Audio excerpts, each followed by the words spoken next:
We are gathered here to contribute to one of the most, if not the most, important global efforts of our time to help chart a path of progress for humanity in the 21st century. We do not have a fancy title for it yet. For now, we simply call it the Post-2015 Development Agenda. How far have we come, and what are the lessons learned? What are the remaining challenges? What more can be done? Where did we falter, and where did we do well? What are the new development issues? What I'm expecting is that this is not one-off the event. This is initiation of the process of genuine consultations with different stakeholders. I like to look at long-term solutions to long-term issues. So I'm most passionate about the idea of improving the quality of education, and so improving the skills and capabilities of young people.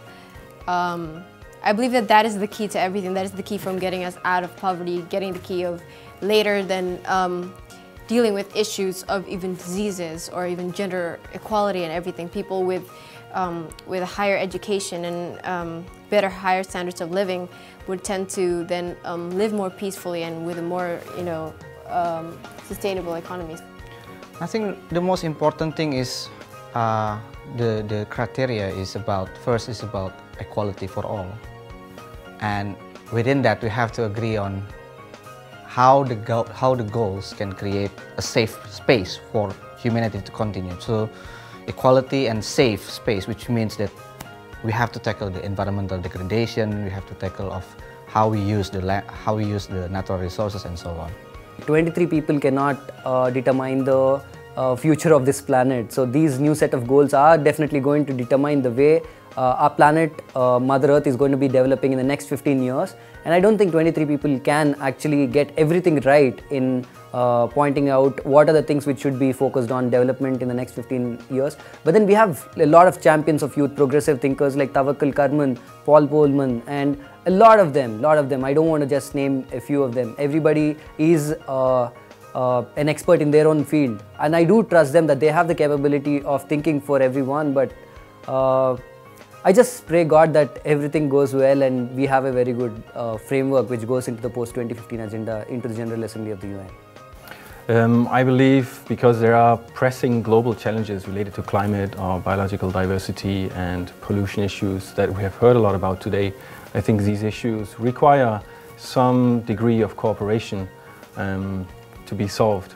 So therefore I think it's important for us to agree on the overarching global development agenda, including of course principles to guide that way. But then again, as we all have quite specific national concerns related to our development, the specificities will differ. And this panel, as we've seen a couple of meetings that we've had, is full of energy, track records, experience, but is also listening and demanding that we don't just have consultations perhaps in a conference room somewhere, but that we go out to the field and that we really try to hear the voices of the poor, the marginalized, those that we don't reach. I think our expectations from this event is that hopefully the concerns of the Pacific are heard, and in future that the Pacific is invited to other forums to hear the voice of the Pacific. A lot of times people say Asia and the Pacific, but they forget to discuss actually Pacific-specific issues. So we hope that future events the Pacific voice can be heard, and especially the youth in the Pacific. I suggest that women have more seats in decision-making process, and especially with mothers, because I think mothers can really give a good feedback of, what's not only good for their gender, or let's say like for girls and female, but also for their families. So I guess that, mothers really give good feedbacks on different aspects of development. The gender is a cross-cutting issue. Whether you're talking about education, health, environment, we need to see how each of those indicators, how each of those issues are impacted by women. What is the percentage of girls that go to school? What is the percentage of women that have access to proper health care? If we're looking at creating jobs in a certain sector, What are the percentage of women who are in that sector who have access to that? Women need to be at the forefront. We need gender equality to end poverty.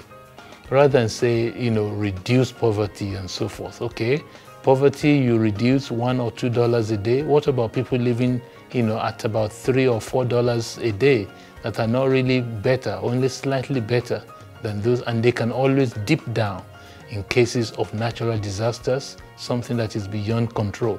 So in other words, what people are talking about now is, let's talk about eradicating the poverty, rather than just talking about reducing extreme poverty by 50%. No, let's go deeper than that. Today I learned, from different directions, people think differently. Maybe that's, so natural. But from the government sector, I could see the different directions in between traditional donors and emerging donors.